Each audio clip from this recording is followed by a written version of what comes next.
En el siglo XIX, la pintura europea vivía una revolución silenciosa. Los impresionistas salían a las calles y a los jardines, intentando capturar el instante, la luz que se escapa, el movimiento que vibra, la vida que pasa. Y en medio de esa vorágine de colores sueltos, apareció Paul Cézanne, caminando en dirección contraria. Mientras sus contemporáneos pintaban con velocidad para atrapar lo efímero, él se encerraba durante semanas en su taller de Aix-en-Provence, mirando un cuenco de manzanas como si fuera una cuestión de vida o muerte. Donde otros veían frutas, Cézanne veía estructuras, planos, cilindros, conos, la arquitectura interna del mundo.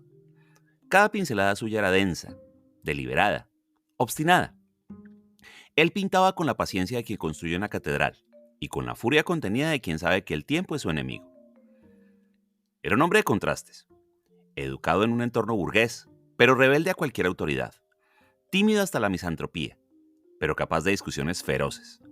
Sus amigos decían que parecía vivir en otro plano, ajeno a las modas y los aplausos. Y tal vez por eso tardó décadas en ser comprendido. El público lo consideraba torpe, desprolijo, incluso grotesco. Pero él insistía, día tras día, repintaba los mismos paisajes, las mismas naturalezas muertas, como si buscara algo que aún no existía en el lienzo y que quizás tampoco existía en el mundo. Cézanne no pintaba lo que veía, pintaba lo que sentía que había debajo de lo visible, esa tensión entre lo sólido y lo frágil, entre la forma y el tiempo.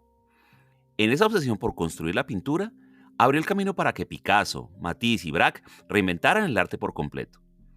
Lo que para muchos era una extraña rigidez, para ellos fue una revelación, la posibilidad de romper la perspectiva tradicional y reconstruir el mundo desde cero.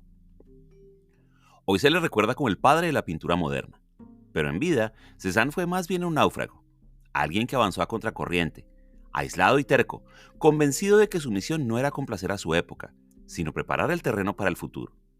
Y sin proponérselo, lo logró. Cambió para siempre la manera en la que el mundo pinta y la manera en la que el mundo mira. Paul Cézanne nació en 1839 en Aix-en-Provence, al sur de Francia, en una familia acomodada. Su padre, Louis-Auguste Cézanne, era un banquero próspero y autoritario, que esperaba que su hijo siguiera una carrera seria y segura. Desde muy joven, Paul vivió entre dos fuerzas opuestas. Por un lado, la presión de un entorno burgués que valoraba la estabilidad. Por el otro, una inclinación artística que lo arrastraba hacia lo incierto. Creció en medio de paisajes luminosos y montañosos que marcarían su mirada para siempre. Aquellas colinas de la Provenza, con sus casas de tejados rojos y sus campos siempre bañados por el sol, quedaron grabadas en su memoria visual como una especie de mapa emocional. Pero en su adolescencia, esa sensibilidad chocó con el peso de las expectativas familiares. Ingresó en la Escuela de Bellas Artes de Aix, donde entabló amistad con Émile Zola, el futuro novelista naturalista, quien lo animó a seguir su vocación. Aún así, su padre insistió en que estudiara Derecho, y Paul intentó complacerlo, sin convicción. Entre las aulas de jurisprudencia y los ratos rodados para dibujar, su frustración crecía. Sentía que la vida se le estaba volviendo ajena. Finalmente, en 1861, a los 22 años, tomó la decisión que cambiaría su destino. Se marchó a París para estudiar en la Académie Suisse, convencido de que solo allí podría convertirse en artista. Pero el desembarco fue duro. En la capital, rodeado de jóvenes prodigios y críticos implacables, Cézanne se sintió torpe y fuera de lugar. Pintaba con espesos empastes de óleo y colores sombríos, y sus primeras obras fueron recibidas con burla o con indiferencia. Pero aún así, perseveró, porque más allá del reconocimiento, lo que buscaba era encontrar su propio lenguaje. En esos años formativos entre la soledad, el rechazo y una fe obstinada en sí mismo, empezó a tomar forma el artista que décadas más tarde revolucionaría la pintura. París lo descolocaba, pero también lo estaba templando. En el París de la década de 1860, la pintura estaba en plena ebullición. Los salones oficiales dictaban lo que era arte serio, composiciones académicas, mitologías pulidas, escenas históricas impecables. Y ahí apareció Cézanne, con sus pinceladas gruesas, sus colores terrosos y sus figuras que parecían hechas de arcilla húmeda. No encajaba en nada. Sus primeras exposiciones fueron un fracaso. Las críticas lo ridiculizaban por su técnica tosca y su aparente falta de talento. Pero él persistió, y lo que más lo sostuvo no fue el aplauso, que nunca llegaba, sino una pequeña red de amigos que creían en él. Entre ellos estaban Camille Pissarro, Claude Monet, Pierre-Auguste Renoir y otros jóvenes que pronto serían conocidos como los impresionistas. Cézanne encontró en Pissarro a un aliado crucial. Pissarro lo animó a abandonar sus tonos oscuros y a pintar al aire libre, a dejar que la luz transformara los objetos. Bajo su influencia, Cézanne comenzó a soltar el pincel, a usar colores más vivos y a mirar el paisaje no como un decorado, sino como un organismo vivo. Esa etapa marcó un giro decisivo. Pasó de la rigidez sombría a una pintura más luminosa, aunque todavía densa y estructurada. Participó en algunas de las primeras exposiciones impresionistas, pero siempre fue un invitado incómodo. Mientras los demás buscaban capturar el instante, él seguía obsesionado con la permanencia. Quería construir, no simplemente sugerir. Y esa diferencia lo aislaba. Los críticos lo atacaban, el público lo ignoraba, y sus compañeros lo miraban con una mezcla de fascinación y desconcierto. Pero Cézanne no buscaba agradar. Él buscaba un lenguaje propio, aunque le costara toda una vida encontrarlo. A mediados de la década de 1870, agotado por el rechazo y el ruido de París, Cézanne decidió volver a su tierra natal. Se instaló nuevamente en Aix-en-Provence, en el mismo paisaje que había marcado su infancia, y ese regreso resultó transformador. Alejado del bullicio de los cafés y las polémicas artísticas de la capital, encontró el silencio que necesitaba para trabajar con absoluta concentración. Allí comenzó a pintar con un rigor casi científico. Ya no le interesaba capturar la luz cambiante del momento como lo hacían los impresionistas. Él quería capturar la estructura duradera que se oculta bajo las apariencias. Decía que la naturaleza podía representarse mediante el cilindro, la esfera y el cono, y bajo ese principio comenzó a descomponer el mundo en formas esenciales. Cada plano de color era pensado, medido, colocado como un bloque de piedra en un edificio. La Provenza le ofrecía el escenario perfecto para esa búsqueda. Sus paisajes se convirtieron en laboratorios visuales. Colinas, casas, árboles, todo reducido a geometrías puras que parecían sostener el peso del tiempo. Uno de sus temas recurrentes fue la montaña Saint-Victoire, que pintó más de 80 veces desde distintos ángulos, a distintas horas del día, como si quisiera descifrar su secreto. No buscaba representar la montaña, buscaba entenderla. En esta etapa, su pintura adquirió una tensión única, superficies vibrantes y vivas, pero construidas con una lógica férrea. El color no estaba aplicado para decorar, sino para edificar. Y en ese equilibrio entre lo emocional y lo estructural, Cézanne comenzó a distanciarse definitivamente del impresionismo para abrir un camino completamente nuevo. Uno que nadie más estaba transitando, todavía. Si hay un territorio donde Cézanne llevó su obsesión al máximo, fue en sus naturalezas muertas. A simple vista parecían escenas triviales: manzanas, botellas, jarras, mesas cubiertas con manteles arrugados. Pero bajo esa aparente sencillez había una batalla silenciosa entre la estabilidad y el colapso.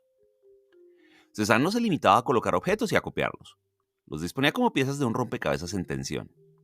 Cambiaba su posición ligeramente cada día, durante semanas, mientras volvía una y otra vez al lienzo.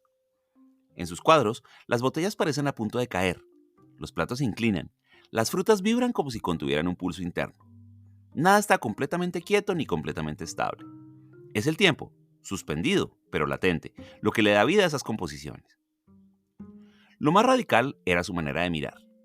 En lugar de pintar desde un único punto de vista, Cézanne combinaba múltiples perspectivas dentro de una misma escena. Por eso sus mesas parecen torcidas, sus objetos desalineados. Estaba desmantelando la visión tradicional para reconstruirla desde la experiencia real de mirar, que nunca es fija. Ese gesto, incomprendido en su momento, anticipó el cubismo décadas antes de que Picasso y Braque lo desarrollaran. Para Cézanne, estas naturalezas muertas no eran un ejercicio decorativo, eran su laboratorio. En ellas probaba cómo construir un mundo sólido con manchas de color, cómo hacer que lo efímero adquiriera peso. Cada manzana, cada sombra, era un bloque que sostenía su arquitectura pictórica. Y con esas pequeñas escenas domésticas, sin pretensiones heroicas ni grandilocuentes, terminó cambiando el rumbo del arte moderno. Aunque sus paisajes y naturalezas muertas son más célebres, Cézanne también dedicó buena parte de su obra a los retratos.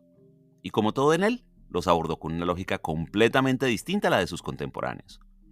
No le interesaba captar la expresión fugaz, la sonrisa amable o el gesto característico de una persona. El querer más hondo, como si buscara la arquitectura secreta que sostiene un rostro. Sus modelos más frecuentes fueron quienes tenía cerca: su esposo Hortense, su hijo Paul, sus tíos, campesinos locales, amigos de la infancia. Pero lo que emerge en esos cuadros no son personalidades vibrantes, sino presencias silenciosas. Los retratados aparecen inmóviles, casi hieráticos, con miradas perdidas y cuerpos pesados, como si estuvieran hechos de la misma materia que el paisaje que los rodea. En lugar de psicología, hay estructura. En lugar de emoción explícita, densidad contenida. El ejemplo más conocido de esta etapa son sus retratos de los jugadores de cartas, una serie de 5 versiones realizadas entre 1890 y 1895. Los hombres, absortos en su juego, parecen figuras de piedra, sólidos, aislados del mundo, suspendidos en un tiempo que no avanza. No hay dramatismo, no hay narrativa, solamente una calma que roza lo inquietante. Pero precisamente en esa calma está su fuerza. Cézanne reduce al ser humano a pura forma, como si quisiera inscribirlo en la misma lógica que rige las manzanas, las casas y las montañas. Esos retratos desconcertaron a sus contemporáneos, que esperaban vida y teatralidad, pero se convirtieron en una revelación para los artistas jóvenes que lo observaron. Mostraban que la figura humana podía ser tratada no como un personaje, sino como un objeto construido, sólido, eterno. Era una nueva manera de entender el retrato, no como representación, sino como presencia. Como dijimos hace un momento, a lo largo de su vida, Cézanne pintó la montaña Saint-Victoire más de 80 veces. Para muchos, esta era solamente una formación rocosa que dominaba el horizonte de Aix-en-Provence. Para él, era mucho más. Un enigma, un monumento natural, una presencia inamovible frente al paso del tiempo. Desde distintos ángulos, estaciones y momentos del día, él observaba con la paciencia de un monje y con la intensidad de un científico. Montaba su caballete en los campos y pasaba horas mirando antes de atreverse a trazar una línea. Él no quería reproducir la montaña, quería entender cómo estaba construida, cómo se sostenía su forma dentro del caos del mundo. En sus cuadros, Saint-Victoire se eleva como una estructura mineral, densa, casi arquitectónica. Los árboles y las casas que aparecen en primer plano parecen plegarse a su presencia, como si toda la composición girara en torno a ese bloque de piedra. El color, aplicado en pequeñas pinceladas superpuestas, crea una sensación de vibración contenida, como si la montaña estuviera viva, respirando con lentitud geológica. Esta serie se convirtió en su campo de experimentación definitivo. Allí llevó al extremo su principio de reducir la naturaleza a formas esenciales. Cada cuadro era una nueva tentativa de resolver el mismo problema. ¿Cómo capturar lo eterno en lo visible? ¿Cómo hacer que un paisaje contuviera no solo espacio, sino también tiempo? La Saint-Victoire fue su obsesión, pero también su refugio. En esa montaña, Cézanne encontró algo que no se movía, que no huía, que no lo juzgaba. Algo que podía enfrentar con su mirada una y otra vez hasta el final de su vida. Durante décadas, Cézanne fue poco menos que un paria en el mundo del arte parisino. Sus obras eran rechazadas sistemáticamente por los jurados oficiales, ignoradas por el público y objeto de burla por parte de la crítica. Mientras sus contemporáneos impresionistas comenzaban a gozar de fama y de ventas, él seguía siendo visto como un excéntrico obstinado que pintaba mal. Ese aislamiento no fue solo profesional, sino también personal. Cézanne era reservado hasta el hermetismo, desconfiado y huraño, incapaz de moverse con soltura en los salones artísticos donde se decidía la reputación de un pintor. Vivía casi recluso en Aix-en-Provence, alejado del bullicio parisino, pintando con una disciplina solitaria mientras el mundo parecía olvidarlo. Sin embargo, poco a poco algo empezó a cambiar. A finales de la década de 1890, una nueva generación de artistas comenzó a ver en su obra no torpeza, sino audacia. Jóvenes como Picasso, Braque, Matisse o Derain lo estudiaban con fervor. Veían en sus formas sólidas, sus perspectivas fragmentadas y sus colores estructurales el germen de un nuevo lenguaje. Cézanne, que había pasado media vida en el margen, de pronto se convirtió en un faro. El punto de inflexión llegó en 1904, cuando el prestigioso Salón d'Automne de París le dedicó una sala entera. 2 años después, en 1906, mientras él aún trabajaba incansablemente en su estudio, comenzaron a multiplicarse los elogios y las compras de coleccionistas. Irónicamente, el reconocimiento llegó cuando ya su salud estaba quebrándose. Cézanne, que había pintado toda su vida como si nadie lo viera, empezó a ser visto justo cuando el tiempo se le agotaba. En sus últimos años, Cézanne vivía prácticamente entregado por completo a la pintura. Se había distanciado de todos, de su esposa Hortense, con quien mantenía una relación fría y distante, y de su hijo Paul, a quien veía poco. Su vida se redujo a una rutina espartana entre su casa en Aix y su taller en Les Laus, donde pasaba los días pintando en silencio, rodeado de lienzos inacabados, pinceles secos y olor a trementina. Su salud se debilitaba, pero su disciplina era inquebrantable. Pintaba incluso bajo la lluvia, obsesionado con terminar las obras que aún sentía inconclusas. En octubre de 1906, mientras trabajaba al aire libre en uno de sus paisajes, lo sorprendió una tormenta. Permaneció pintando hasta el límite de sus fuerzas y acabó desmayado en el campo. Logró arrastrarse de vuelta a casa, empapado y con fiebre. Días después, murió de una neumonía, a los 67 años. Murió sin saber realmente la magnitud de su legado. Apenas comenzaba a saborear un reconocimiento tardío, pero seguía viéndose a sí mismo como un aprendiz, alguien que nunca había alcanzado la perfección que buscaba. En una de sus últimas cartas escribió: he progresado, pero aún me queda mucho por hacer. Quiero alcanzar la naturaleza con el pincel y no lo logro. Ese sentimiento de incompletitud, paradójicamente, fue parte de su grandeza. Cézanne murió insatisfecho, pero dejó atrás un cuerpo de obra que detonaría en una revolución silenciosa. A los ojos del mundo, el pintor obstinado y solitario de Aix-en-Provence se había convertido en el punto de partida de la modernidad. El verdadero impacto de Cézanne comenzó a revelarse tras su muerte. Lo que en vida fue considerado torpeza o extravagancia se convirtió de pronto en el cimiento de toda una nueva era artística. Sus pinceladas fragmentadas, su obsesión por la estructura y su ruptura con la perspectiva tradicional fueron la chispa que encendió el arte del siglo XX. Como dijimos, Pablo Picasso y Georges Braque lo estudiaron con devoción, y de él tomaron la idea de que la realidad podía descomponerse en planos y volúmenes, lo que le dio origen al cubismo. Henri Matisse lo veía como el puente entre el mundo clásico y la modernidad, y muchos de los faubistas encontraron en su color estructural un modelo para liberar la pintura del realismo estricto. Incluso artistas abstractos posteriores como Mondrian y Kandinsky reconocieron en él la semilla de su ruptura, la noción de que un cuadro no necesita representar, sino construir un mundo propio. Más allá de su influencia formal, su figura dejó una lección aún más profunda, la del artista que persiste contra toda incomprensión, guiado únicamente por la fidelidad a su visión. Cézanne demostró que el progreso no siempre surge de la aceptación inmediata, sino de la obstinación solitaria que abre caminos nuevos sin saber si alguien los seguirá. Hoy sus cuadros están en los museos más importantes del mundo, y su nombre es sinónimo de revolución silenciosa. No cambió el arte con estridencia ni con manifiestos, sino con una paciencia casi inhumana, a base de pinceladas que parecían titubear, pero que terminaron moviendo todo el horizonte. La historia de Paul Cézanne no es la de un genio precoz que conquistó el mundo con facilidad.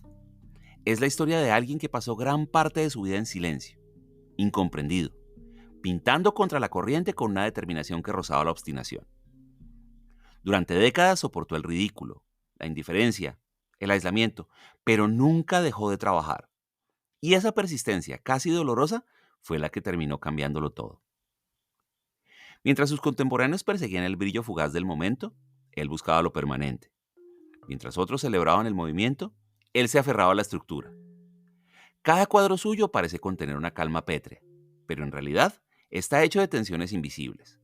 El tiempo que pasa y lo que resiste, lo que vibra y lo que permanece, lo frágil y lo eterno. Cézanne entendió que la verdadera revolución no está en romper por impulso, sino en reconstruir con paciencia. Su legado no se mide solo en técnicas o en estilos, sino en una forma de mirar. Él mostró que el arte no tiene que ser espectáculo ni artificio, que puede ser un acto de fe íntimo, lento, obsesivo. Su pintura no grita, no seduce, no promete, solo insiste, capa por capa, como el trabajo de la naturaleza misma. Quizá por eso sus cuadros aún nos detienen, porque en un mundo que acelera sin cesar, Cézanne nos obliga a mirar despacio, a dejar que las formas emerjan con el tiempo. Hoy es imposible recorrer la historia del arte moderno sin pasar por él. Cada trazo suyo contiene la semilla de todo lo que vino después: el cubismo, el faubismo, el expresionismo, incluso la abstracción. Y sin embargo, él murió pensando que aún no lo había logrado. Esa es la paradoja que lo vuelve tan profundamente humano. Él revolucionó el arte, mientras creía estar fracasando. Paul Cézanne no pintó para su tiempo, sino para todos los tiempos. Y tal vez esa sea su mayor victoria: haber demostrado que el futuro, a veces, solo puede construirse con una paciencia feroz. Gracias.